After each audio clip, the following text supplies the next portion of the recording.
knows for some it may be a little confusion because in the King James it says the wages of sin is death, and yet in the Mirror Bible it says the rewards of the law is death. Well, how do you hook that together? Well, first of all, understand the devil is not trying to get you to sin. He's just trying to get you to keep the law, because if he can get you to keep the law, you will sin. You see, Romans chapter 7 says, for without the law, sin was dead. There is no sin without a law. There's no transgression of a speed limit if there's, first of all, not a law that gives you a limit, a speed limit. So without the law, there is no sin. Without the law, sin will have no opportunity. And what many people think, they think Satan's trying to get you to sin. And Satan's trying to tempt you to do this or to do that. No. All he's trying to get you to do is to keep the law.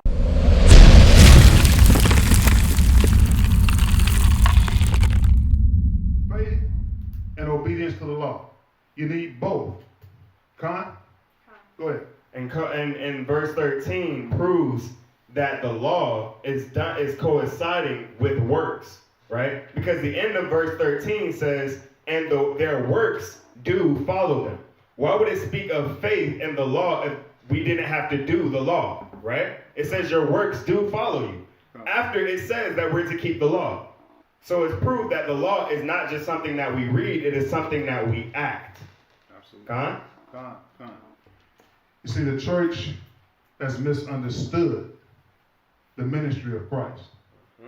See, that's part of the problem right there. The church has misunderstood the ministry of Christ. Christ was clear when he said what he came to do. Right?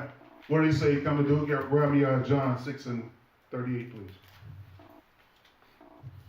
John chapter 6, verse 38. For I came down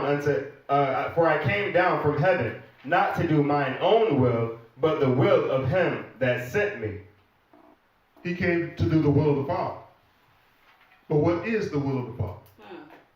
That's the question. Come on. Right. So let's break that down. Now, when we first came out of Egypt, right? What did he give us? Did he give us religion, or did he give us a law? A law. He gave us a law, right? Come on. So the will of the Father is that we keep that law that he gave us, right?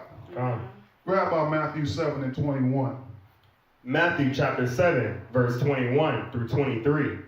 Not everyone that saith unto me, Lord, Lord, shall enter into the kingdom of heaven, but he that doth the will of my Father which is in heaven. Verse 22. Many will say to me in that day, Salakia, Lord, Lord, have we not prophesied in thy name?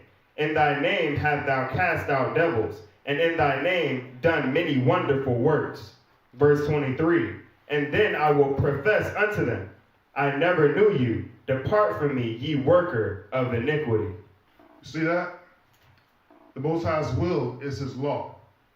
Right? It's his will that we keep the law that he gave us. So the same Christ that the church is bearing false witness against, saying that he's done away, that he came to do away with the law, is the same Christ. We're dealing with the same law that he's going to condemn all of mankind for not keeping. Come on. What sense does that make? Where's the justice in that? Where's the judgment concerning that? Come on. He will condemn all of mankind for not keeping the law that he abolished. Come on. Romans chapter 7, verse 7. What shall we say then? Is the law sin? God forbid. Nay, I had not known sin, but by the law. For I had not known lust, except the law had said, thou shalt not covet. Okay, now for those that will say, hey, we are to keep the commandments, but not the law. The law has been done away with, as though they're two separate things, right? Well, that's talking about commandments. Well, we'll keep the commandments, but the law, that's a whole other issue. We're not bound to the law, right? I'll see you back there. So let's talk about that for a minute. So Romans, it says, read that one more time. Tell us about it. Romans chapter 7, verse 7. What shall we say then? Is the law sin? God forbid. Nay, I had not known sin, but by the law. For I had not known lust, except the law had said, thou shalt not covet. Isn't thou shalt not covet a commandment? Come on. Right? Right? Okay. Paul said, the law said that thou shalt not covet. That's what he said, right, in the scripture. Law. Right? He said the law says that thou shalt not covet. So now, is Paul confused? Right? Is there some confusion there where Paul is concerned? No. All right? See, what he's showing you is that the law and the commandments are one and the same.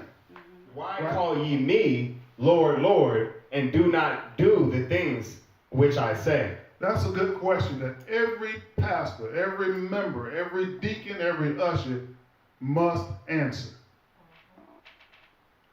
Why do you call me Lord, Lord, but don't do what I say? Come on. See, the church had fallen so far away from the instructions written of in Scripture. Right? You can hardly find a church where. Let me rephrase that.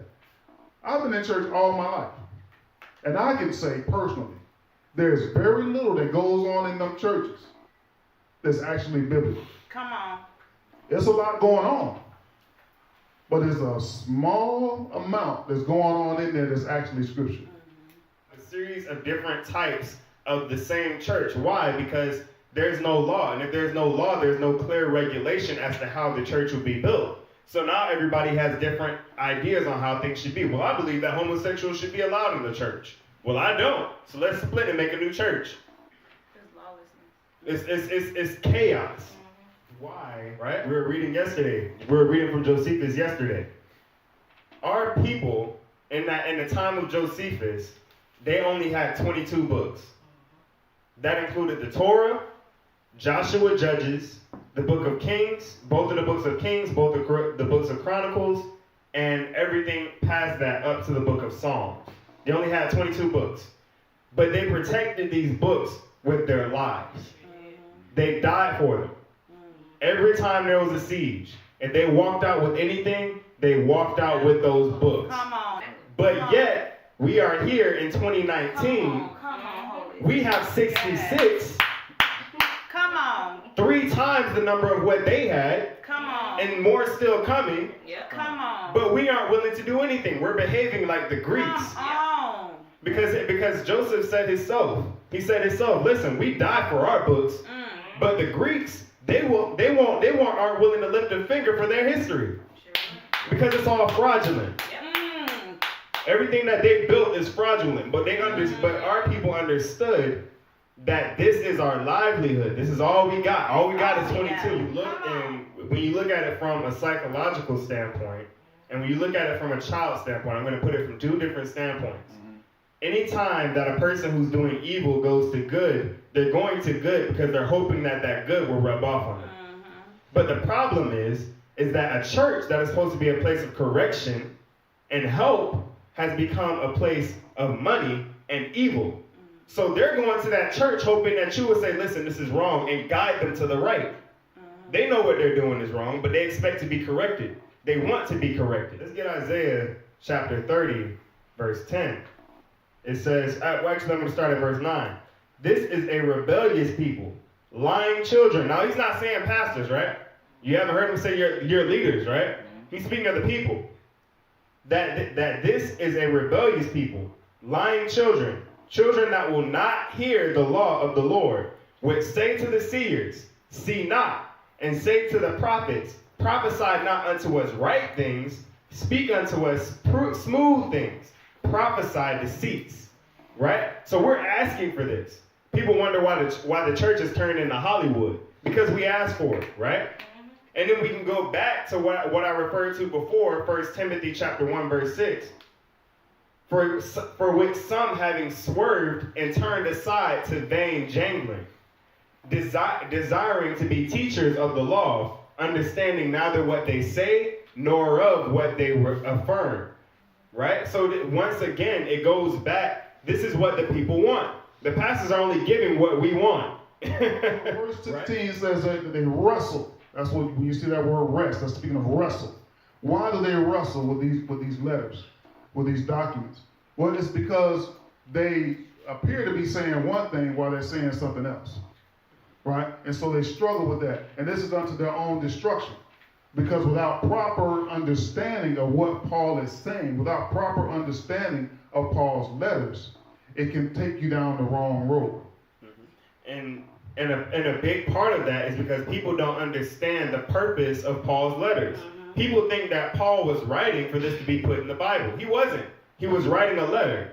He wrote it in a conversational format. So the people that he was speaking to already understood the things that he was saying. Right. So he didn't have to speak as if he was speaking to a child. Right? He was speaking to other elders. He was speaking to people who knew the law. When you look at the epistles of Paul as if it's baby food, it's not. Come on. He was speaking to elders. So this part of the Bible should be reserved for people who understand, right? He wasn't writing, and I'm pretty sure if he knew that his letters were going to be published the way they were, he would have wrote them a lot differently. I want to end here. This is a good spot to end this, but I want to end it on this example because this is one of the scriptures that was thrown at me back in January. Grab Romans 10 and 4. I'm going to show you how this came across. Romans chapter 10, verse 4. Verse 4.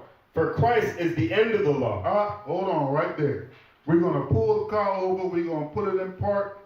We're going to pitch a tent. And we're going to build a doctrine on just that much of the scripture. Didn't even have the decency to read the full scripture. Just come on. See, it says it right here. For Christ is the end of the law. You're like, so is he the end of sin? Is Christ the end of sin? Absolutely not. Right? You still sinning? I mean, It will make more sense if that was the case, but it doesn't. It makes no sense. For Christ is the end of the law, and they park it right there. That's it. This was the end of sacrificial law. Exactly. And so if you keep reading, read the rest of that. Tells it out. For Christ is the end of the law, for righteousness to everyone that believeth. Right. So in the church, like I say, they'll park and build a doctrine off that. And so, see, this shows you right here that Christ brought the law to an end. Right? And so, like I said, that's the whole message. That's that one scripture right there, Romans 10 and 4. We're gonna start right there. We're gonna end right there. We don't need no more proof, no more precept.